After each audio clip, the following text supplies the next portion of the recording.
For more than 40 years, Afghanistan has been bombed, shelled and mined. Bags of ammonium nitrate are now smuggled over the border from Pakistan under the guise of fertilizer and used in homemade explosives, or HMEs.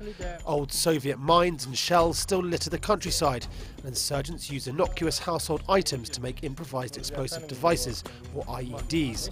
These numbers are saved here. Whenever you are dialing this number on the cell phones, then there is a caps, electric caps, and automatically that caps activating and the ID goes off. And while stepping on one almost certainly means serious injury or death, disposing of them can be just as dangerous.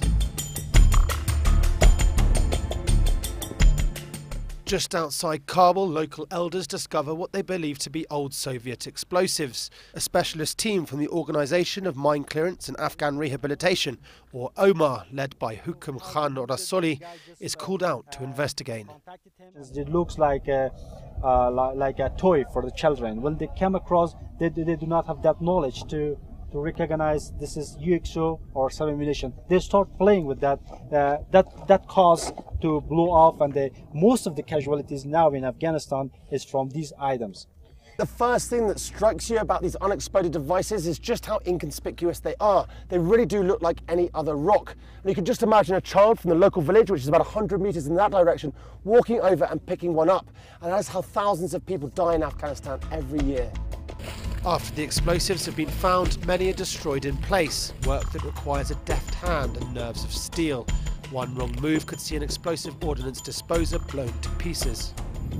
Yak, two, three. But not all explosives are detonated in location. Explosive ordnance disposal teams from the Afghan security forces collect weapons caches from all over the country and bring them to police stations like this one, where they are prepared for disposal. این مواد یعنی بشکار که می‌بینید تقریباً 300 کیلو مواد است که ما از یک موتور کرولا 2007 است در حوزه پل چرخی که آماده انفجار بود خنثی کردیم. درش این است که خطر بسیار متوجه مردم افغانستان ساخته، راه را تهدید میکنه، قریه و قصبات مردم آزادانه نمیتونه طفلش به مکتب بره، با کشت و زراعت ما خطر وارد کرده، دیقان و زارعین ما نمیتونن آزادانه کار کنن. After the explosives are diffused, they're taken to controlled disposal sites such as this one in Jalalabad, eastern Afghanistan.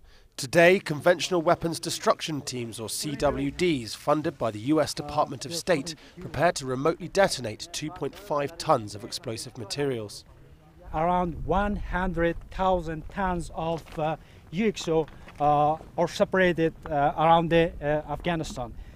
And just imagine that by collecting and destroying of those items, how many innocent people's lives have been saved.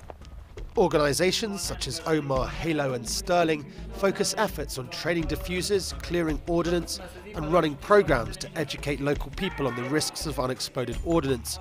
And with counter-IED now an integral part of the NATO training mission in Afghanistan, the battle against explosives and the huge loss of civilian life they cause remains a top priority for both the international community and the Afghan forces.